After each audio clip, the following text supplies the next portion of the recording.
महाराष्ट्र राज्य माध्यमिक आणि उच्च माध्यमिक शिक्षण मंडळाच्या 10वीचा निकाल आज लागलेला आहे आणि यंदा 92.9% विद्यार्थी हे उत्तीर्ण झालेले आहेत। 9 मंडळांमधून 16.64 लाखांपैकी 14.60 लाख विद्यार्थी हे या परीक्षांमध्ये उत्तीर्ण झालेत। तर कोकण विभागाचा निकाल सगळ्यात जास्त म्हणजे 97.62% लागलाय। सर्वात कमी निकाल हा संभाजीनगरचा आहे। तर 10वीच्या निकालामध्ये यंदा सुद्धा मुलींनी चमकदार कामगिरी केली।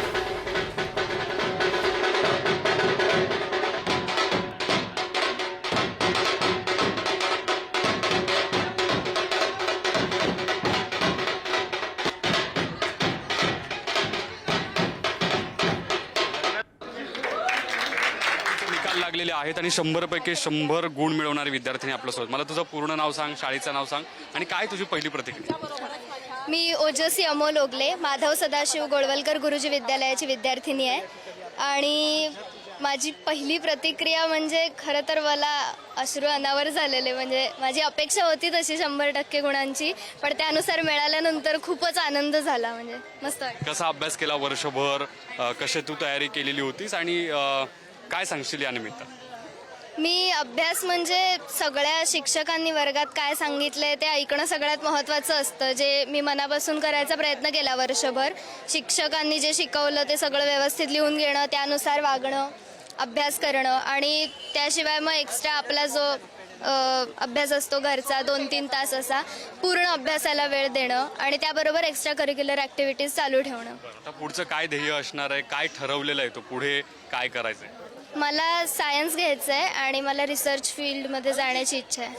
तुला 100 पैकी 100 गुण मिळतील असा विश्वास होता का आणि त्याच्यासाठी कसं कोणाकोणाचं योगदान राहिलं, घरच्यांचं, शाळेतल्या सगळ्या शिक्षकांचं? मला 100% मिळवण्याची इच्छा होती, त्यानुसार मी वर्षभर अभ्यास केलेला होता आणि माझे शिक्षक सगळे, आई बाबा आणि सगळ्यात महत्त्वाचं त्याबरोबर आपली देवावरची श्रद्धा सगळ्यात महत्त्वाची असते। कारण परीक्षा झाल्यानंतर शेवटी पेपर कोणाकडे जातील हे आपल्या हातात नसतं, तो लक फॅक्टर असतो आणि तिथे मला माझी उपासना वगैरे जी आहे ती कामाला आली असं मला वाटतंय। पहिली प्रतिक्रिया आईबाबांची काय होती जेव्हा त्यांना कळलं की आता लेकीला 100 पैकी 100 गुण मिळाले? प्रतिक्रिया म्हणजे आम्ही सगळे रडायलाच लागलो। आम्हाला म्हणजे खूपच जास्त आनंद होता तो। म्हणजे अपेक्षा तशी सगळ्यांची होती, पण त्यानुसार मिळाल्यानंतर खूप आनंद झालाय सगळ्यांना। सगळ्या बाकी विद्यार्थ्यांना काय आवाहन करशील, काय सांगशील या निमित्त?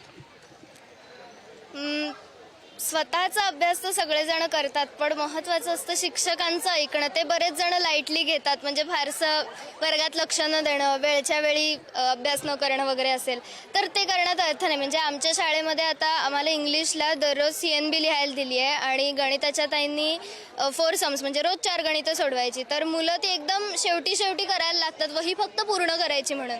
तर तो अर्थ नाही आहे त्याला। वर्षभर सतत ते करत राहिलं तर मग हवा तसा निकाल आपल्याला मिळू शकतो। काय बनायचंय पुढे?